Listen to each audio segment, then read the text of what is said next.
আমরা এটা কালকে পরিদর্শন করব, কেন এটা বন্ধ আছে সেটা আমরা প্রয়োজনীয় ব্যবস্থা নেব। আর আরেকটা বলছেন যে ড্রেনেজের কাজের কথা বলছেন। এখন এই ড্রেনেজের কাজটা স্পেসিফিক লোকেশনটা আসলে আমি বুঝতে পারতেছি না, আমি কোন লোকেশনটা বলছেন। তো আমি ওই যে বড়িতলার কাজ দেখার সাথে সাথে আমি এটা দেখে প্রয়োজনীয় ব্যবস্থা নেব।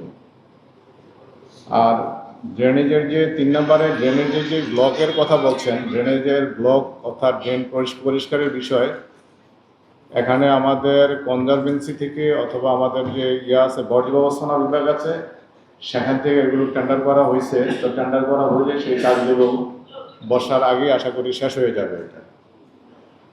আর খাল খাল যেটা বলছেন সেটা হলো, খালের নামটা বলতে পারেনি, তবে খালটা হলো শ্যামপুর খাল। শ্যামপুর খাল এটা। তো শ্যামপুর খালের আমাদের একটা প্রকল্প চলমান আছে। এই খালগুলো একবার পরিষ্কার করা হয়েছে, বাট আমাদের যে প্রকল্পের অর্থ বরাদ্দ আছে সেই প্রকল্প থেকে এটা আবার আপনার কথা অনুযায়ী যেহেতু অপরিষ্কার বলছেন, আমরা সেটা পরিষ্কারের ব্যবস্থা করে নেব, পরিষ্কারের ব্যবস্থা করব।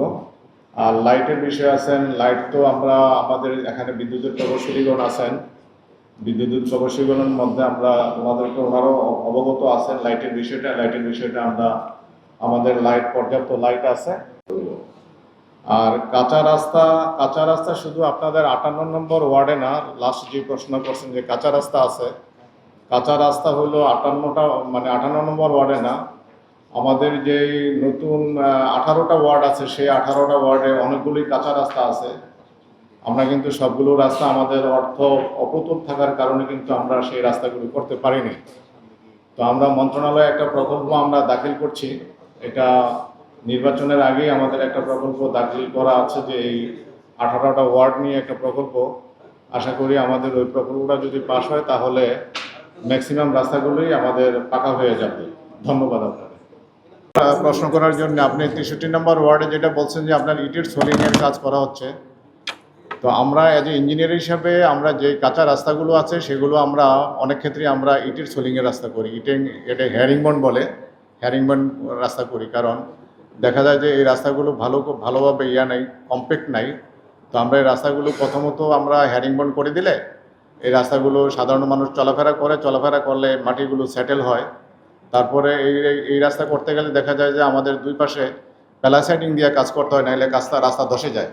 তো যার জন্য প্যালাসাইডিংয়ের ব্যয় এগুলো অনেক বেশি থাকে, যার জন্য আমরা প্রথমত ইটের সোলিং করে দিই। তো আমরা এখন ইটের সোলিং করছি, 2-3 বছর পরে যাই আমরা এগুলোকে আবার আরসিসি করব। আর আপনি যেটা বলছেন যে অনেকগুলো রাস্তায় আপনার কাঁচা আছে, সেটা আমরা জানি, সেটা আমাদের কত কিলোমিটার রাস্তা এখানে কাঁচা পাকা আছে সেই তথ্য আমাদের কাছে আছে। তো আমরা যে প্রকল্প মন্ত্রণালয়ে পাঠাইছি সেটা যদি আমাদের পাশ হয় তাহলে আমরা করে দেব। আর আপনি আরেকটি বিষয় বলছেন যে কবরস্থানের যে যাওয়ার জন্য মানুষের যে রাস্তা, সেটা আমরা হয়তো প্রশাসক মহোদয়ের সাথে আমরা কথা বলে, যেহেতু এটা কবরস্থানের বিষয়, সেই রাস্তাটা আমরা দ্রুত করার জন্য আমরা ইনিশিয়েটিভ নেব।